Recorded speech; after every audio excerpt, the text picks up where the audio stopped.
السلام علیکم ویورز.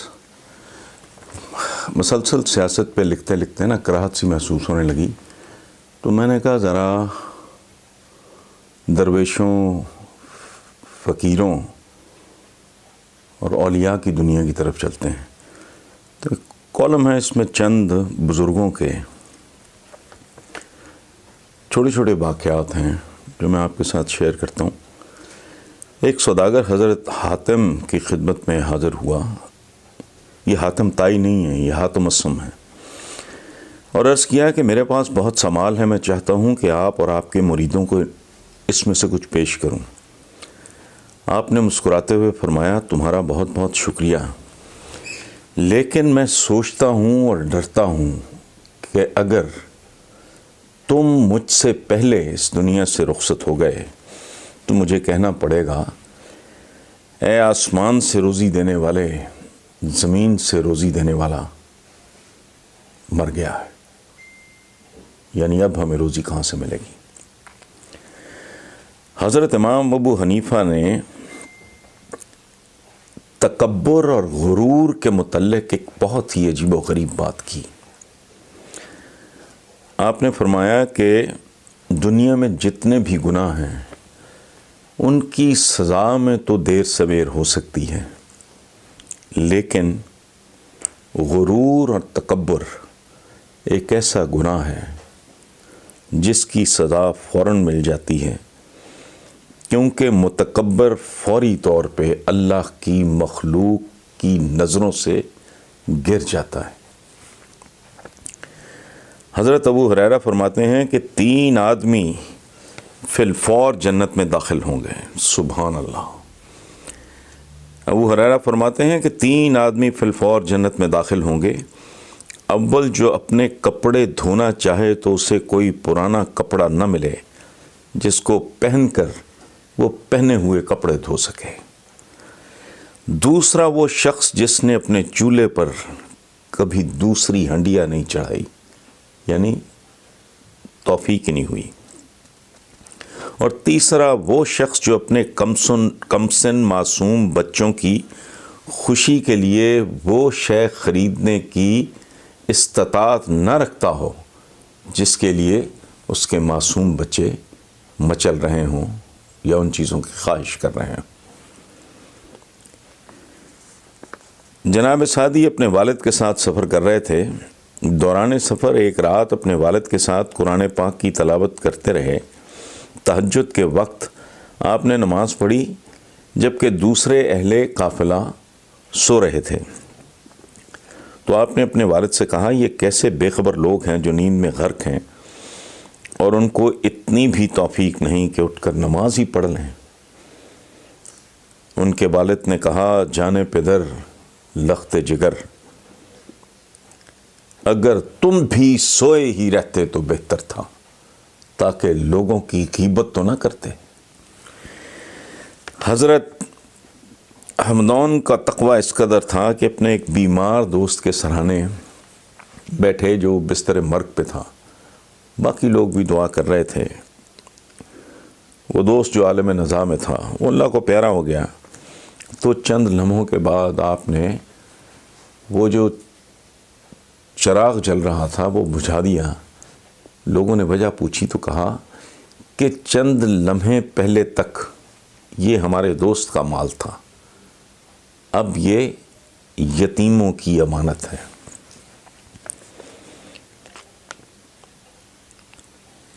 حضرت جنید کے پاس ایک شخص آیا اور اس نے کہا، حضور یہ 1000 دینار میں آپ کے مریدین میں تقسیم کرنا چاہتا ہوں.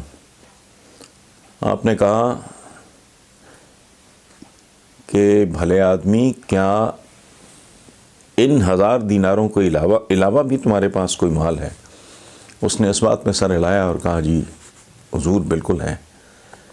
آپ نے پوچھا کہ پھر وہ جو مال تمہارے پاس ہے ان 1000 دیناروں کے علاوہ، کیا تم ان میں اضافے کی خواہش رکھتے ہو؟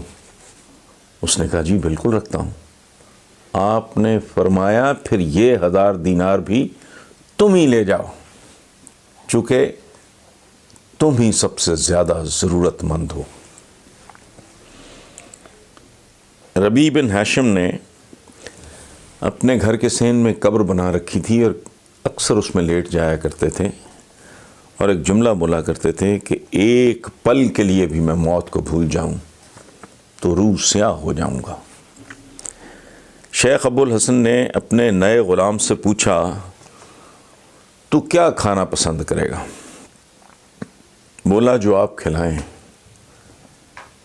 پھر پوچھا کیا پہننا پسند کرے گا؟ اس نے کہا حضور جو آپ پہنائیں۔ کہا کہاں رہنا پسند کرے گا؟ تو غلام بولا آپ آقا ہیں جہاں رکھیں میں اس میں خوش ہوں۔ آپ کی آنکھوں میں آنسو آ گئے، اسے گلے لگایا اور کہا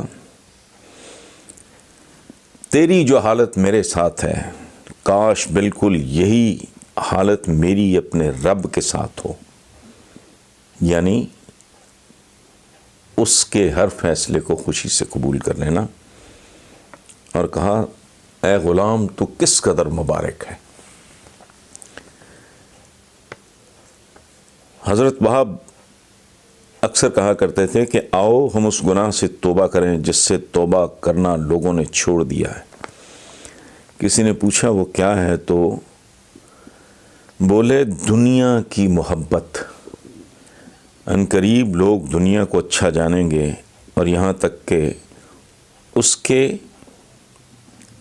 اور یعنی دنیا کے اور اہل دنیا کے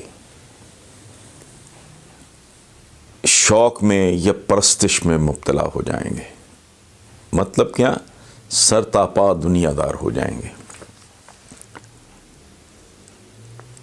کسی بھلے مانس نے میٹھا کھانا صرف اس لیے چھوڑ دیا کہ وہ اس کا شکر ادا نہیں کر سکتا۔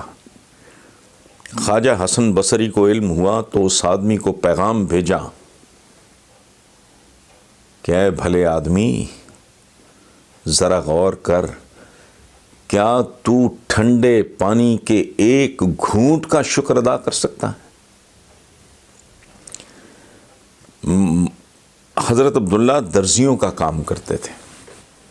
یہ میں غلط بول گیا ہوں، ہمارے ہاں چونکہ مستعمل ہے، لفظ عبداللہ نہیں ہے، عبد اللہ ہے، عبد اللہ، اللہ کا بندہ۔ وہ درزیوں کا کام کرتے تھے۔ ایک نوسر باز ان سے جب بھی کپڑے سلواتا تو کھوٹے سکے دے جاتا اجرت کے طور پہ، اور آپ چپ چاپ قبول کر لیتے ہیں۔ ایک بار ان کی غیر موجودگی میں ان کے ایک شاگرد نے کھوٹے سکے لینے سے انکار کر دیا اور کھرے سکے وصول کر لیے۔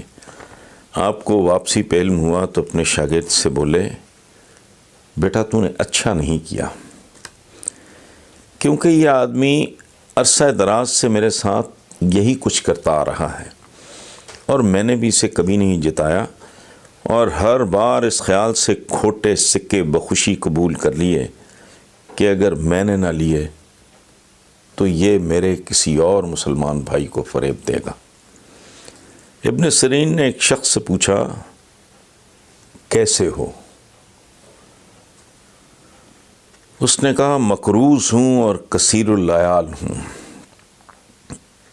آپ اسے گھر لے گئے، پیسے دیے اور کہا اس رقم میں سے آدھی رقم سے اپنا قرض اتارو، باقی پیسوں سے اپنے گھر والوں کا کہ نان نفقہ کا بندوبست کرو، اور اس کے بعد اپنے ساتھ یہ عہد کر لیا کہ آئندہ کبھی کسی کا حال نہیں پوچھوں گا، کیونکہ اگر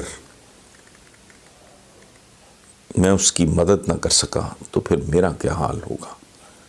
یہ ہے اسلاف کی زندگی، یہ ہے پیروں فقیروں درویشوں اور اولیاؤں کی زندگی، اور ایک وہ زندگی ہے جو ہم گزار رہے ہیں۔